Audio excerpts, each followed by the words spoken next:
Gentlemen, and our distinguished guests. I extend my sincere gratitude to each and every one of you for gracing us with your presence at this extremely important conversation concerning safeguarding of our children in the social media space. It's with great pleasure the New Hanover County Board of Education collaborates with the North Carolina Department of Justice and other very important local partners for this significant discussion of the profound possible impacts that social media has on youth within our schools and communities. As we collectively explore potential public policy changes and outreach initiatives aimed at ensuring the safety of our students, your insights, especially from parents and community members, are of vital importance. We are honored to have North Carolina Attorney General Stein and his staff select New Hanover County Schools as a venue for today's event. His presence shows a commitment to addressing the challenges posed by social media and keeping our kids safe online. Attorney General Stein will provide an overview of his ongoing efforts as a part of a bipartisan coalition of attorneys general. Following his presentation, he will open the floor to receive your valuable perspectives and your valuable contributions. But before we get to all that, I am privileged to introduce the distinguished Commissioner Bill Rivenbark, Chairman of the New Hanover County Commissioners. Mr. Rivenbark? How y'all doing? Should I say something? Yes, please. Yeah, I wanted to thank the Attorney General Stein for showing up today and trying to get ahead of the problem instead of coming in and trying to fix the problem. We hadn't had that in the past, but it's a pleasure to have you here. Thanks, sir. Appreciate that. Mayor, you want Next. Yes, I just want to say again, thank you, Josh, for coming down and speaking with us on this very important matter. I can speak definitively that when an issue happens in the schools, no matter what level of government you are in, you're going to receive a number of calls, whether those issues are false or whether they're true, if there's supposedly a school shooter or if there's something that's happening at any school in this county. I can assure you that I get a call, and sometimes it's true and sometimes it's not. Sometimes it's just a false alarm. But I see how important it is that we speak with a unified voice when we're communicating with students as well as parents in respect to this realm, because it is extremely important. Thank you. Thank you for coming. So again, thank you so much for choosing New Hanover County Schools. And most importantly, when we look at technology, we know that technology sometimes can be used as a double-edged sword. And we know the benefits of having technology and information right at the tips of our finger. However, we also know that there's some impact that takes place. And we also want our students to understand the severity of that words mean, and making sure that, and I guess I'll say we want to make sure that our kids understand that when the words leave and go elsewhere, what they really mean. Are you actually sure that's what you really want to say? And how it is translated to someone on the receiver side.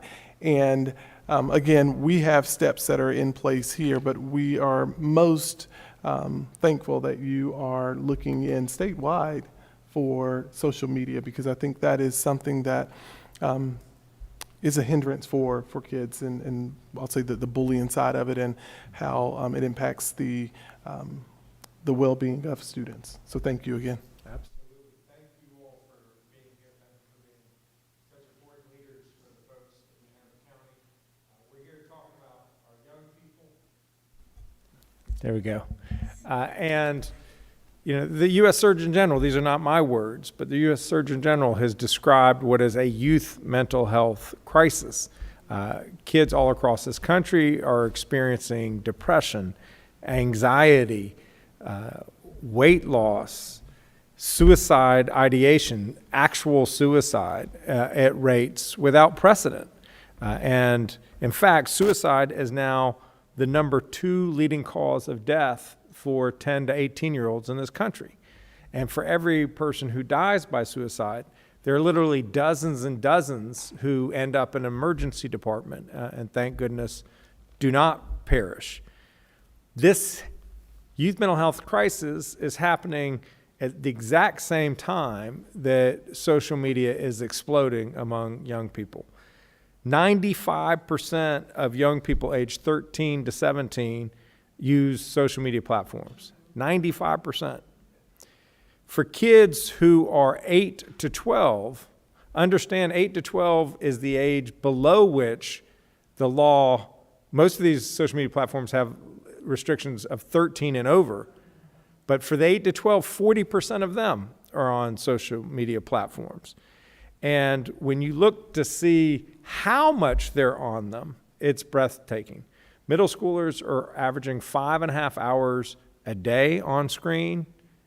High schoolers are 8.5 hours a day on screen time. So we have to do a more ambitious job of protecting our kids wherever they are. Obviously, we want to protect them when they're on the school ground. We want to protect them on the playground. We want to protect them in the neighborhood. We want to protect them when they're online because that is where they're spending an increasing amount of their time. When they're on these apps, they are seeing dangerous and age-inappropriate content, sex, drug use, self-harm, eating disorders, and it gets served up to them. And so it's not a surprise that that's what they end up, the holes they end up going down. So we are working to try to make these social media apps much more responsible, less addictive, limiting the amount of time that young people are on them, reducing the amount of harmful content on them, preventing youngsters, age inappropriate kids, from even accessing it, which requires verifying user age, and having more protections for child privacy. Last month, I worked with a bipartisan group of states to lead a coalition of 42 states to take Meta to court. Meta, of course, is the company that owns Facebook and owns Instagram. Instagram's own studies demonstrated that when teenagers were using that app, they were experiencing mental health challenges. We are also investigating TikTok. Another bipartisan group of state attorneys general are working collaboratively, and we're among the leadership states doing that work. I did a joint letter, bipartisan letter, to the owners of TikTok and Snapchat about making their apps more receptive to third-party parental control apps so that parents can know what content their kids are facing when they use the apps. We created something called a family tech agreement that we mainly give these to elementary school students, and it's not brilliant. It just says, I will not talk to strangers online. It says, I understand that content I put online lasts forever. If I'm upset or distressed, scared by something I see online, I'll talk to my parent or an adult I trust. And I will understand that there's a big, great world out there in the real world in addition to the online world. And it's all about sparking a conversation between the parent and the kid. That's why we have them sign it together, so that the parent can put whatever other rules around their children's, how much they desire their children to use social media. Finally, we have a series of webinars that we're putting out for parents and teachers and community leaders about young people, whether it's safe storage of guns, this issue of use of social media, and drug addiction. And if you want to learn more about when the next one is, or see the ones that are online videotaped, it's ncdoj.gov/nextgenwebinar, nextgenwebinar.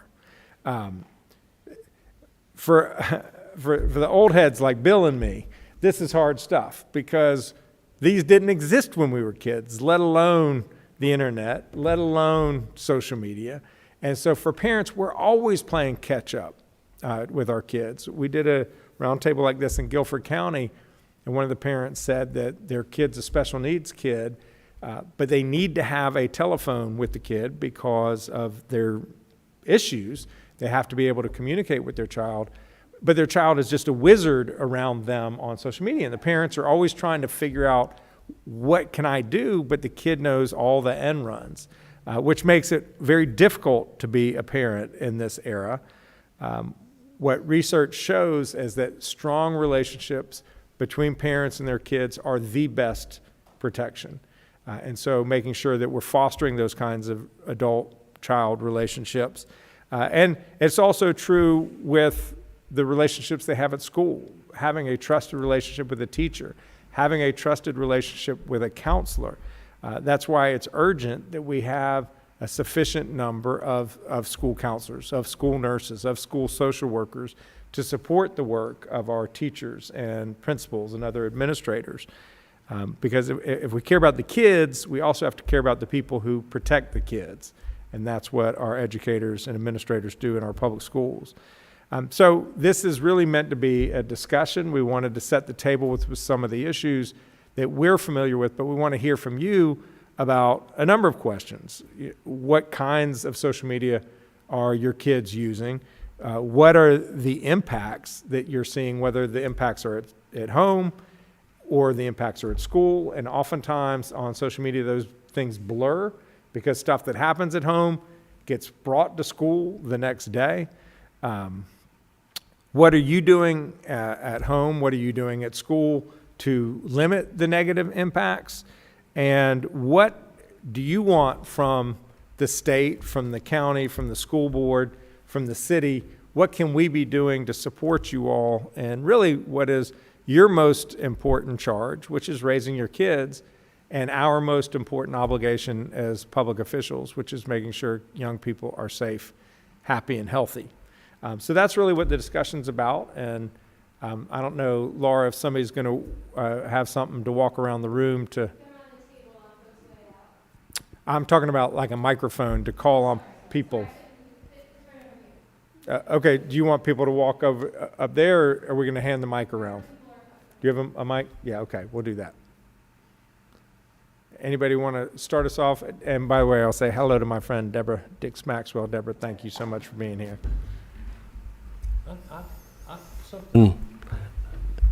I'm not anywhere near as smart as the kids when it comes to social media. For sure. I don't know how to get to all the things they get to, and that's a problem because, we're at a disadvantage right off the bat.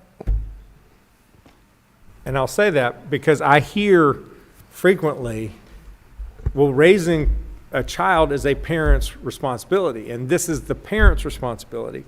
And of course, the parent has primary responsibility for taking care of their kids. But this is an area where there's asymmetry between what Facebook knows about how their kids use their social media and what we know as parents. And the way I look at it is that no company should look at young people as dollar signs to be exploited rather than children to be protected. Amen. You always have to remember that we have to protect kids, and companies don't get a free pass. And if a company out there has designed a product that has the result of hurting that child, we will take them to court. And that's exactly what we're doing with Facebook. It's what we did with Juul, the e-cigarette company, and we'll do it with any company that hurts our young people.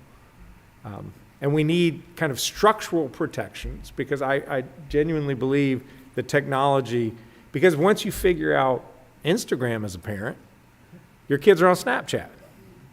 Then you figure out Snapchat, they're on something I've never even heard of next. It's a never-ending challenge. My voice usually projects pretty well, but I'll go ahead and use this. Do the attorneys general have any ideas on what those structures might look like that parents can learn more about? Of course, our kids are going to learn whatever our parents are learning. They're going to be one step ahead. But do you guys have any thoughts on what that structure might look like? We do. Basically, what these companies have spent billions of dollars doing is real-time studies to demonstrate, to determine what ways they can tweak their algorithms that keep kids on for 5 minutes longer, 10 minutes longer. They know to an incredible nth degree how to design it in such a way as the kid just doesn't put it down. So they know exactly what hooks kids So we want them to unhook them. We want them to go back and undesign those features that they know serves to addict. And those are the discussions we're having now.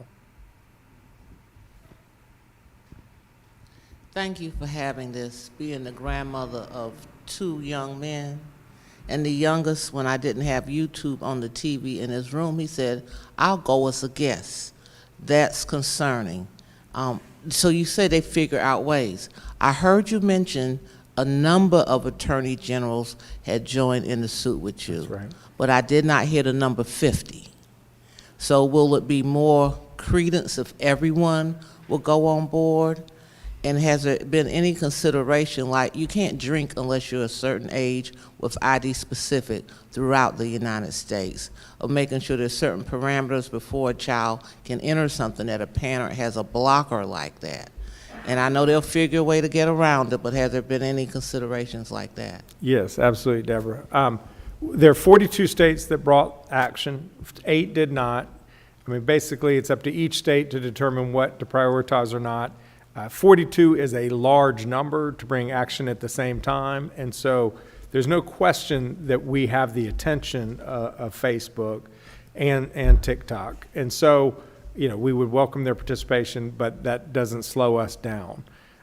The idea of age verification is a topic of conversation because it's so easy for a kid to just say they're 13 when they're 11. And then, like I said, there's all this content on these websites that 11-year-olds should not be encountering.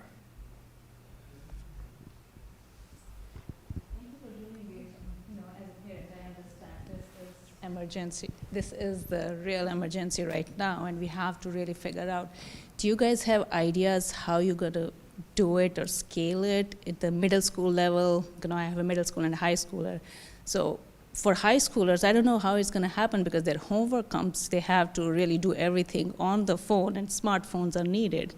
So I have held my middle schooler still away from the social media and the phone, basically. He doesn't have a phone, flip phone though. So do we have any concrete plans how we're going to implement when the schools, they need it? I mean, especially for high school, or I mean, middle school. I'll ask the superintendent for his thoughts.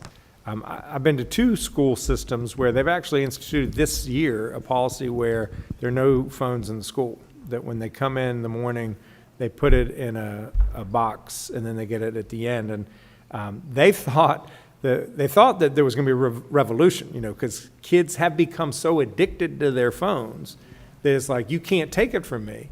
But what those 2 school systems experience has been pretty encouraging, where because it's universal and every kid has to give up their phone, they don't feel like they're missing out, that there's not stuff happening that they don't know about. And everybody has said that the attentiveness of the students has dramatically improved. Like the kids in class are listening more because they're not distracted by the phones. But I don't know if that's something y'all have started to talk about, or you have other strategies. No, that has not been a conversation of late for us. As we all know, we are a one-to-one school district, and technology is valued. Again, as I started off, it has a double-edged sword. So what I would hope is that there is a process for the algorithms to be looked into. Mm-hmm. I believe, I have a master's in technology, so I'm all for technology and advancing students in their learning. I feel that when agencies prey on individuals or the consumer, I think that is the problem. I think sometimes we want to shut it down because we say it's all bad, but we need to look at the individuals who are attacking the children or imposing on those. So I would like to hear more about how soon or what that lawsuit looks like, because as I've shared with our teachers in our advisory group, as long, we can put in a lot of things, but if it's never monitored, it doesn't work. And so I would say before we say no to everything, we look and see what's going on into it. So I would love to hear how long? Like, what does that look like? What's the Yeah. process of? The problem with complex litigation, particularly against one of the largest corporations in the world, is that it's not going to be quick. I mean, we had engaged in discussions with them for months to see if we could come to an agreed-upon resolution to better protect kids, and that did not yield fruit. And so our recourse was to go to court to order them to change the algorithms and the whole structure of the website, because they're just making too much money. I mean, they're making billions and billions of dollars off of our kids. The longer kids are on these apps, the more information they suck from our children. So the better targeted the ads can be directed to our children, which means they are making more money off of them. And so it's on us to force them to, otherwise, but it will not be a 2023 solution, I promise you that. Yeah, I was just going to say, Mr. Attorney General, first of all, I want to say thank you for all of your help when we went after the distributors of opioids. That's right. Which we found out had been pumping tremendous amounts of opioids in all the communities around this country for 15 years. And it was only because of the fact that we took them to court that they finally came up and said, let's settle this. We've seen it with the tobacco industry, we've seen it with the chemical industry, and now we're seeing it in this realm. And it's big business. And unless you put some guardrails in place, you're going to have a situation where the algorithms that have been created are pitting us against each other and putting stuff and content in place where kids are gravitating to it, and they know what they're gravitating. If you've seen this thing on Netflix called The Social Dilemma, which explains a lot of what these folks have been doing for years. And I don't think you're going to be able to get them to the table until you take them into a courtroom, unfortunately, because they don't want to put the guardrails. It all comes down to how much money they're making for their shareholders. They don't care about the kids. They don't care about the communities. They don't care about us. And I just want to say, I know that you're strong enough and you'll take them on like you did with the opioids. And I just, I'm optimistic, but I've also seen how these characters act. And in most cases, they don't come to their senses until you take them to a courtroom. And then you start to reveal what they've really been doing for years. And this has been going on since 2012, when I really saw social media's impact into the community. We were one of the first cities to go from analog to digital.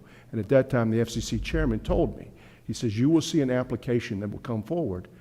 And that was 2008. 2012 was when you saw the social media content really come into full force, and you've seen a significant sea change in a lot of people's attitudes since that. And I don't think you're going to be able to get put that genie back in the bottle until you take them into a courtroom, unfortunately. I want to compliment the mayor. He and I were in Cleveland freezing our tails off at a hearing on the opioid case. And we were great partners with the city, with the county, and the state. And we won $55 billion from all the big drug companies. And our state share is $1.5 billion. And nearly every dollar of that has to go to help people struggling with addiction enjoy a healthier and happier future. But I agree with the mayor. That's why we're in court right now, as we got to make them do it.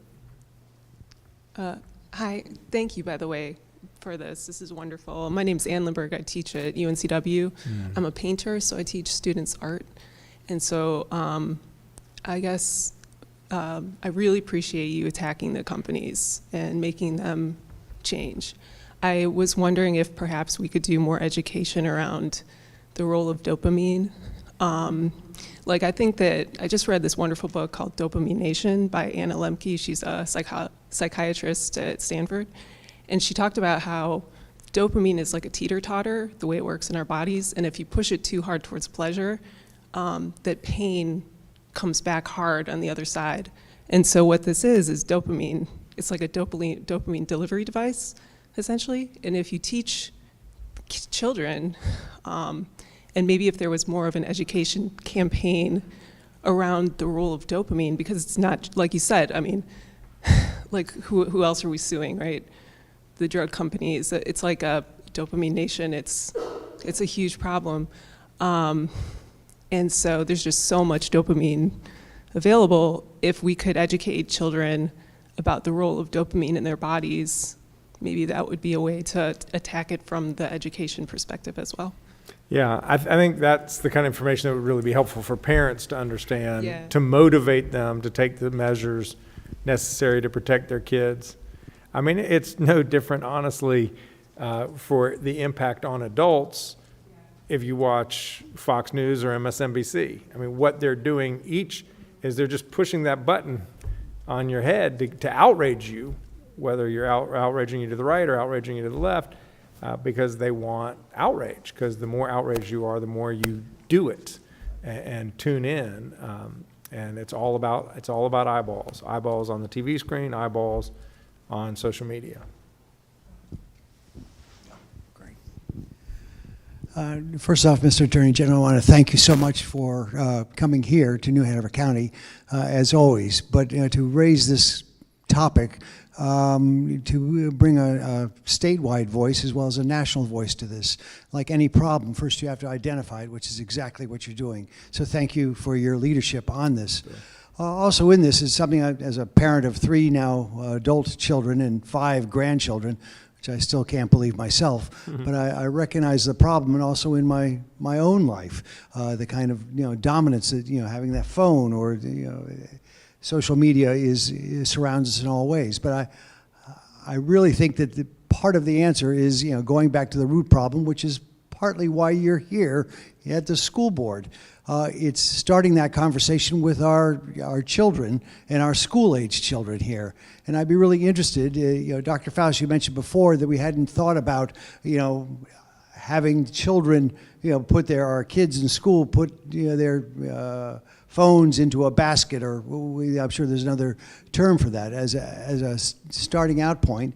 Yes, indeed, we need this technology for education and for our lives, but we got to start this someplace. And I really think that somewhere in there's a seed to include the words and the advice, or certainly the thoughts of our school-age children in here as a way to get to the root of the problem. Because just like when we were all growing up, we all wanted to oppose anything that our parents wanted to do, or they always found a way to work around it.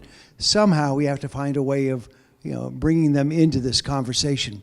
So maybe it's not putting it in the basket, but there's another way to go at this. And the first step of that is having this conversation. Again, thank you so much for coming down here and starting that conversation. Thanks, Commissioner. I think that one thing that we hadn't talked about is when the pandemic hit, anything we taught these kids and wanted them to know just went out the window, because they were sitting in their bed doing their homework and no supervision. Some of them did, but it was hard when they came back to school to get them to do all the things that you want them to do. They just learned that they didn't have to.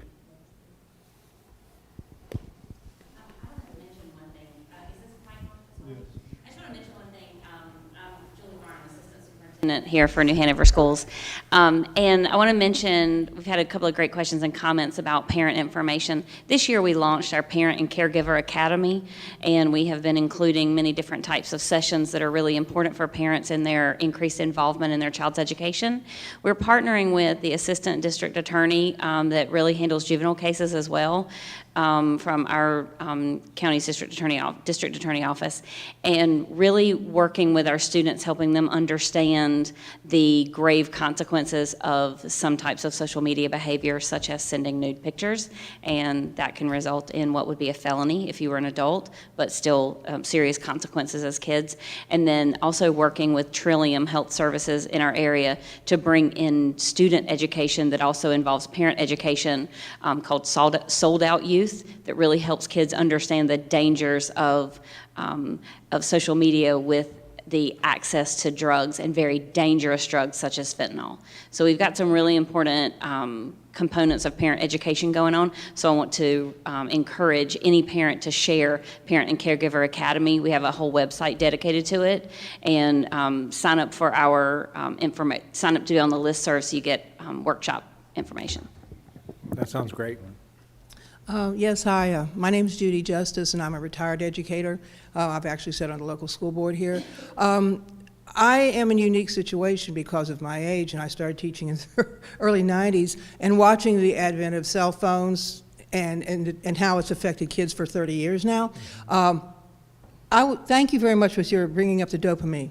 The reason I brought that up is because kids learn. That's what we're supposed to do.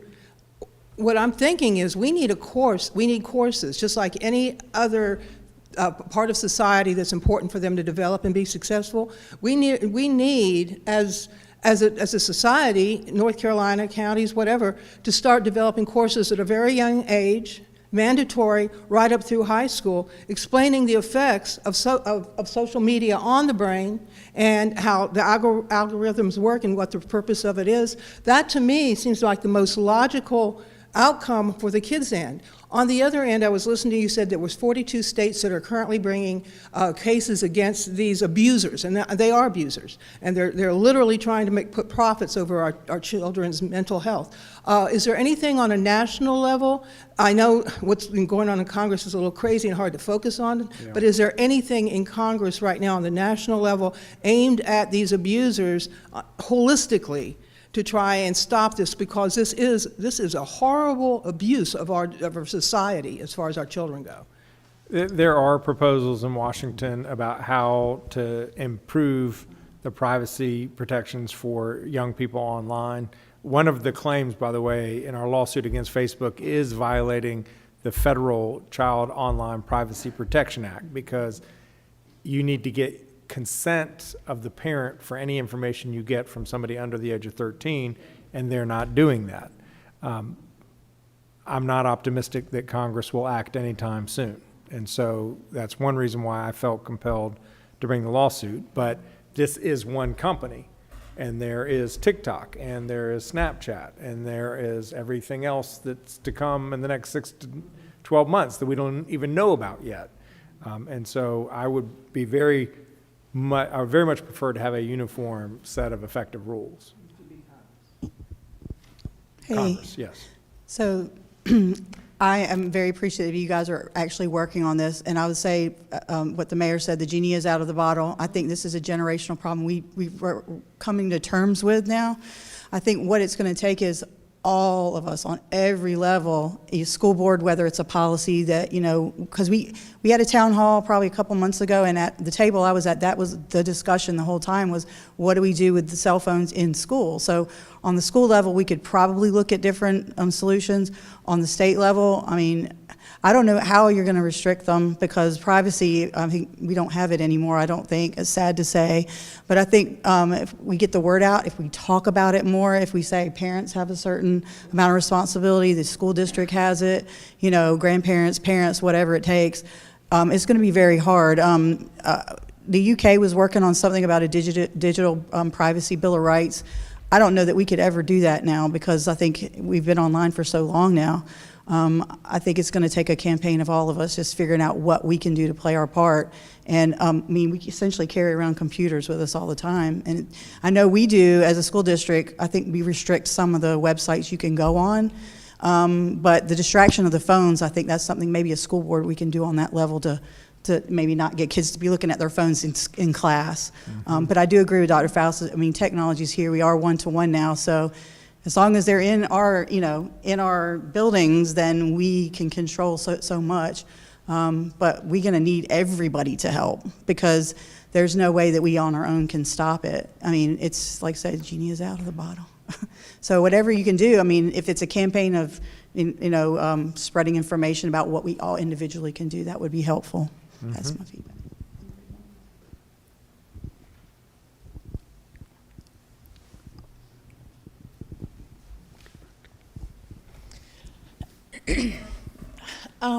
I guess one of my concerns, we talk so much about how the parents need to be more educated on what to do, and what about the parents that are trying their best mm-hmm. to keep technology away from their children? And, now we have New Hanover County Schools, all the kids have laptops. Why do they need these phones in school? I have looked at so much research. I know that he had mentioned as well, there are so many different counties throughout the country where they have eliminated, or they have a drop off. You have to check your phone in and check your phone out. At school you can put software, so they're limited. they're at school to learn. We're not trying to, I don't want to say that the school has gotten to the point that it's trying to be friends with kids, but they have limitations on what they're going to stop for themselves. And I feel that we have an obligation to say, okay, they're not going to make the right choices all the time. The parents that are trying their best to limit the technology, you know, our children are 12 and 13 years old, and they don't have cell phones. And the only computer access prior to being given a computer from school, the only access they had was a phone to do school projects on. Our children don't play games on phone. Our children don't peruse YouTube. And now that they have gotten these computers, it's controlled, because thank goodness the school has controlled it. But the stuff that they have picked up over the last couple of years have been from peers and what they have access to. These kids are told not to use computers or their phones, and they're going to the bathroom and they're videoing kids in the bathroom and posting it on TikTok. I mean, it's just, I feel like the school has a bigger responsibility to say, what is the point of it? And I know that there are special needs children. There are people that need to have phone access to be able to contact their parents. And I know that one county had said that as long as it wasn't a smartphone, the kid could have it. So there are ways that we can help now. While you guys are trying to take care of the bigger issues at hand, what can we do locally right now to stop this bleeding? Because it's getting worse and worse, and it'll continue to, because like you said, this is not a quick fix. But what can we do locally quickly to stop this? And I mean, clearly we're all open for ideas, but there are parents that are doing their best and are fighting such an uphill battle because there's not enough support from the school. I'll take that one. You know, the school does part, so the reason why we have the technology in school is that's part of the textbook. So the one-to-one device serves as a platform for textbook, information, Canvas, Blackboard, all of those different platforms that are used. As far as how, bless you, how a cell phone is used, and I think that's a bigger picture. It's not one that, I'll be honest, that I can answer today. There are so many points of view, different beliefs. I think that's a wider net that would need to be cast in an effort to come to resolution about what is it that we all, not just the school, but what do parents want for their children. And so I'm not prepared to answer that question for you.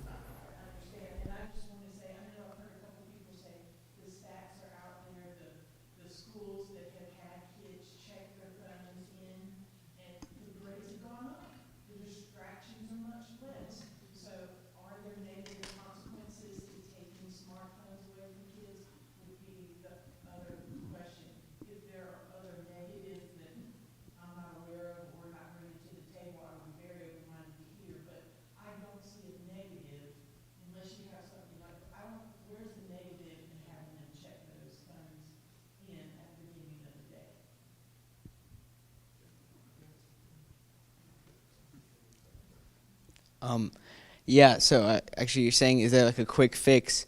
So I'm actually part of it's a social impact group cooperative called Lookup. So what we're doing is, our whole premise is it's a really hard problem to fix, like getting people off their phones. But if we could potentially fix it just for a moment, it would be when they're around other people and they can have in-person interactions. So we have an app that rewards users for putting down their phones when they're around other people. And so we've actually put it in classrooms, in a couple of classrooms, and we've had tremendous success with those classrooms. Students are putting down their phones to get, a teacher could give extra credit on an exam if a student puts their phone down for X amount of minutes. And so we've had tremendous results. We've had a huge adoption rate. And yeah, the school was at Hoggard, the classroom that we did it in.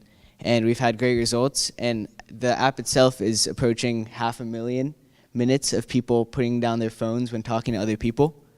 So it is kind of a quicker solution, but obviously fixing the algorithms and getting to the root of the problem is a much bigger and much harder issue.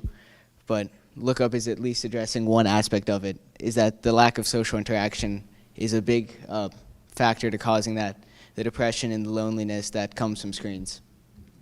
It's a very creative solution. And he's managing his middle school with flip phone only, so it's Yeah. doable, I think. Yeah.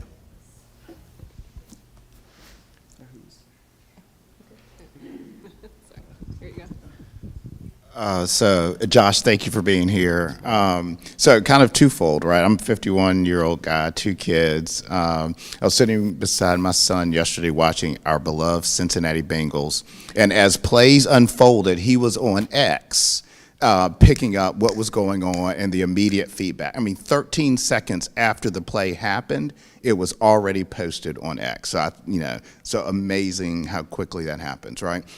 I see 2 perspectives. I mean, talking about Hoggard, there was a young man who was filmed in the restroom on a cell phone using the restroom, and then that was immediately posted on TikTok, and it was immediately accessible across the school. That just happened a few days ago at Hoggard. So I think about that child, I think about how that impacts that individual's life, and I think about how horrific that is.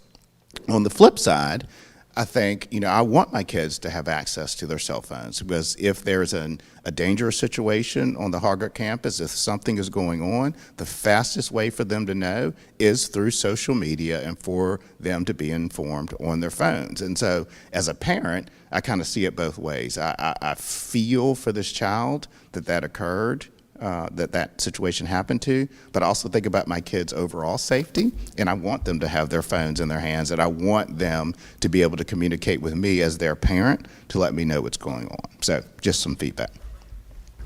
Thanks for sharing. I think that was the superintendent's point, is that there is a wide array of views on this, and it's not a simple issue.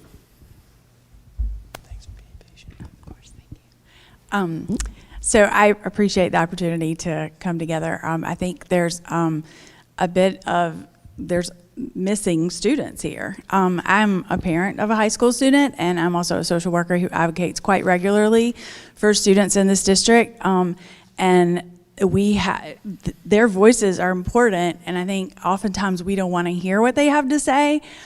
So what I'm going to offer is another perspective and say that I would not send my son to any middle or high school in New Hanover County schools without his phone. Like, if he forgot his phone, I'm going to the school with his phone, and that is because of safety. Our schools just simply aren't safe. And Mr. Stein, a couple of months ago, you even released this statement with WHQR that said, like, New Hanover County Schools has failed to keep our students safe. So when we have our children having to find out about lockdowns in their schools and fights where kids are being transported to the hospital via Snapchat, there's the problem right there. That to me, like, safety is the most important things. And if we can't keep them safe, we can't teach them, all these other things come secondary to that.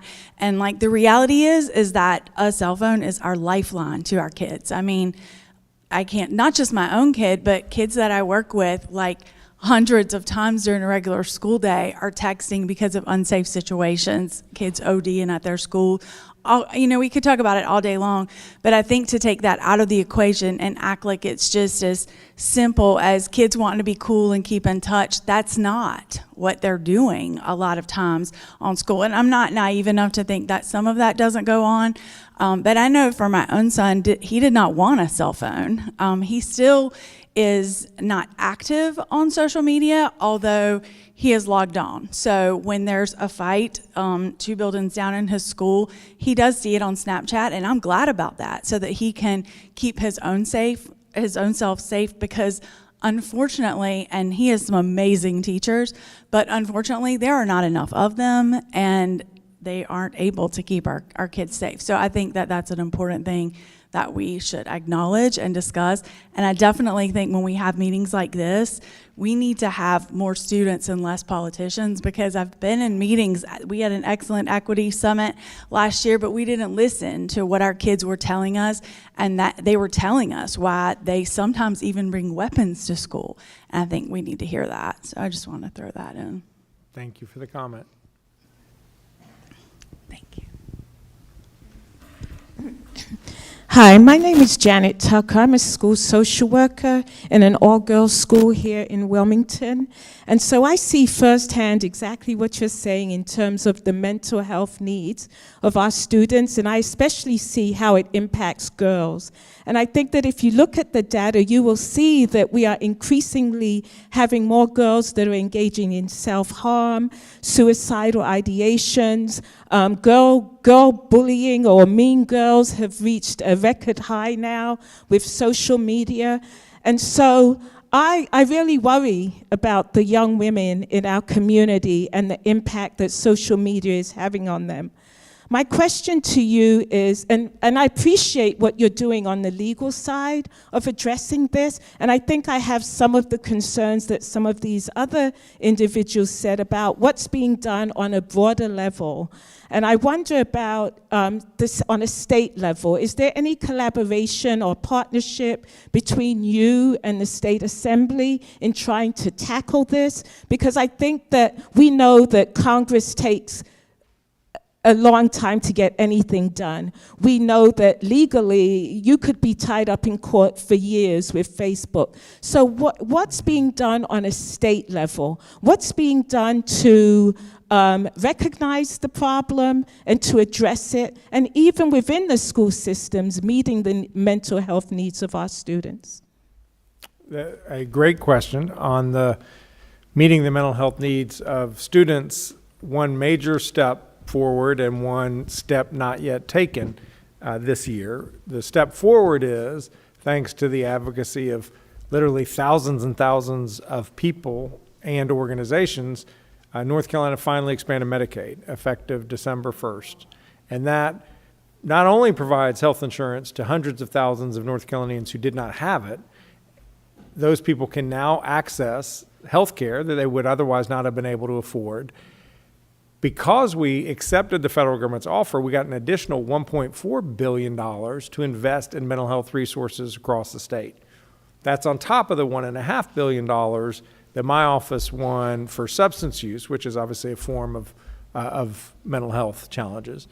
So there are new resources coming to bear on this issue. We have a long way to go in North Carolina to develop an effective program to deal with the mental health challenges facing all ages in this state. In terms of your other question about working with the legislature, we had a privacy protection bill, online privacy protection bill, that we tried to push for 2 different terms, and we never got any traction in the legislature with it, which does not mean we don't keep trying. It's just I've not found willing partners to tackle these issues at this point, but I'll keep asking.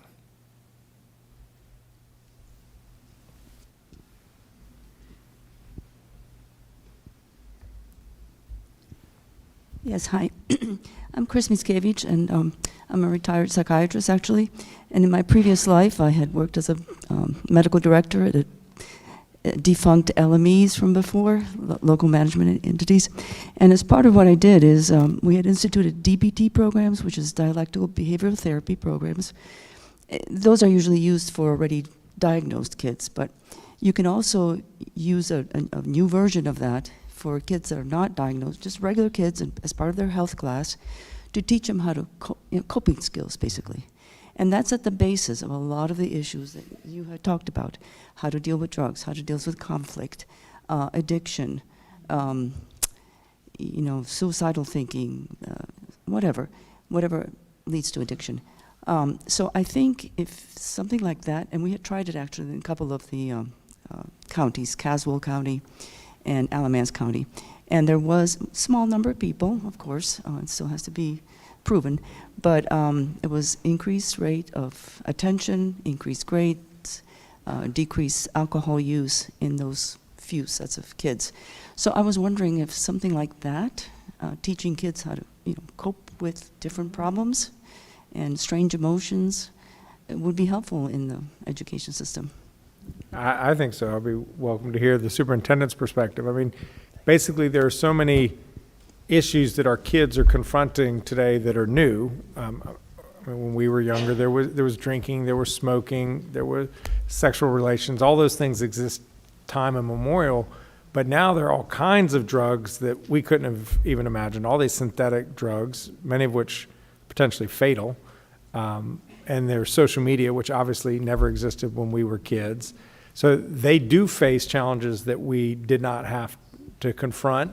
And honestly, I talked about how studies show that the best indication of success is a trusting relationship between the parent and the child. And if you can instill in your kid as best you can, it's not always easy, the coping mechanisms, the same mechanisms that keep kids from underage drinking are the same mechanisms that keep them from bullying, are the same mechanisms that keep them from dangerous drug use. And so, yes, I think there should be a place in the curriculum for helping kids learn coping mechanisms for just the natural tensions that exist as we mature and grow and encounter strange circumstances and hardship. So much of life is overcoming obstacles, and sometimes an obstacle will absolutely paralyze a person and keep them from moving forward, whereas another person encounters that obstacle and it's just they bump into it and find a way around it. Well, I'll say this, the eloquence about teaching is that it has many avenues, and so even though we have a curriculum, there are opportunities for us to talk about multiple things. And if self-harm is something, then we have counselors and we have partnerships throughout our county that we've been afforded to assist.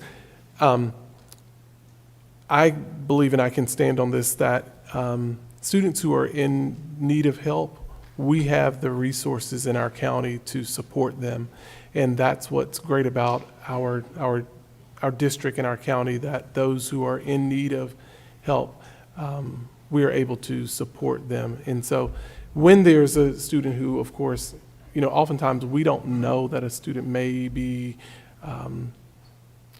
having drug issue, or whatever the issues are. As a teacher, they may not know that.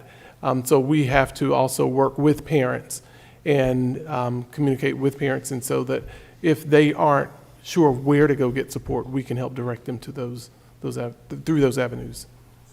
There are a number of evidence-based curricula that deal with the issue of teen nicotine addiction. I was the first AG to take Juul to court, the e-cigarette company, for sparking a teen vaping epidemic. There are curricula to deal with illicit drug use, opioids. There are curricula that have to do with underage sexual relations. All of these things, again, it's the same root. Do you have the self-confidence to say no when, for whatever reason, you want to say no? And kids have to learn that. And there's no reason why we can't integrate that into the curriculum, in my view. Any last questions before we give everyone on yes? I just wanted to say I have a perspective of I have two teenager daughters in the high schools here in New Hanover County who did not receive cell phones until they were 14, and currently do not have social media either. However, I also have the perspective of being a middle school counselor here in New Hanover County Schools, which hence is the reason my own children didn't have access to that. I currently work at a middle school who does have a no cell phone policy. Our students are expected to have their phones away during the school day. We don't collect them in a box. However, it is the expectation that all teachers have bought into enforcing that the students we cannot see it or hear it. And with that said, yes, our students are engaged during the day more. However, they still go home and have access to the social media platforms, and those issues still come into our building. So I do agree that it is a team effort, a community effort. from what all of you are doing to work towards a solution. And I would also like to make a comment. As a middle school counselor here in the district, we do have some programs that we are utilizing in our schools that are addressing the dopamine education and the social emotional. In the middle schools, we're using the second step curriculum, which is evidence-based, and there's an entire unit on how the brain works and how we handle stressors. So students are getting access to a lot of the things that we're saying, and parent education. So we have to continue to do all of that collectively. Great, thank you for that. Mayor, do you want to offer any final word? Just the final word is, I want to just say thank you for bringing light to this. We've had now social media now for over a decade, and I'm sure there will be studies that will be done in the very near future that will show what it is happening to our communities and to our country and to the world, because this is all over the world. This is just not here in Wilmington, the United States. Obviously, there's a lot of differing opinions on this. My friends here at the school board have a big job ahead of them, because you have parents, you have administrators, you have teachers, you have the students, and they all have different opinions as to how to tackle this issue. But it is a very serious issue, because we're hearing it now from within the public in a lot of different places. So thank you for bringing light to this. Got a lot of work ahead of us, and I'm sure it won't be a perfect solution to the problem, but at least we're talking about it, and hopefully we're moving into a direction that can resolve a lot of the issues. And I agree with the lady in the back. I do also feel very strongly that students need to be part of this discussion, because this is something that is going to be guiding them for hopefully the remaining of their school years, but also importantly as to what does it, they need to also understand the impacts that these companies are having on their day-to-day lives also. Thank you. Thanks, Mayor. Superintendent. Again, thank you so much for coming to and choosing New Hanover County to discuss this important issue. Again, this is not a one-stop conversation. I do believe this will take multiple conversations. You know, I am very much hopeful that having conversations with our students, with our employees, that there will be resolution on what's best for the students here in New Hanover County. And I think that is where we have to start, is looking for resolution versus what's a quick fix. Thank you. Chair Bullenborough? Yeah. Oh, me first. Me first. Two chairs. First off, I want to echo everyone else's thoughts, and thank you very much for bringing this together. Sure. Just at our last meeting, number one, all 7 of us on the Board of Education ran on student safety as part of what we really wanted. It's one of our strategic goals, and just at the last meeting, I brought up the idea of putting together a board level. It's my own personal idea, and we have not passed it as a board, but a board-level student safety or safety committee. And I think between everything that's gone on in New Hanover County Schools over the years, this very important topic, I think it really is the time to do that, because we really need to have those discussions. And I do agree. We need to have students around the table. We need to have educators around the table. We need to have board members, senior level administrators, the public. And forming that committee so we can. There's just so many areas, inside and internal and external, that are scary to kids, and we need students to be in school learning, and the only way they can be in school learning at 100% is if they don't have any fear. So we need to get there. So thank you. I don't have a whole lot to add to that. I think y'all pretty much nailed everything. We heard a lot of good ideas today. We just need to take them and put them to work. But we'll be better off after today for today. Thank you, Chairman. And couldn't leave without making sure everybody knows this might be our next governor of North Carolina. That is not why we're here today. I know. I want to thank all of you for taking time out of your days to share your thoughts. This is something that parents and school employees and teachers and administrators and leaders are wrestling with. There aren't simple answers, but I think we can all recognize that the problem is real and it requires our real attention. And thank you for providing that today. Appreciate everybody.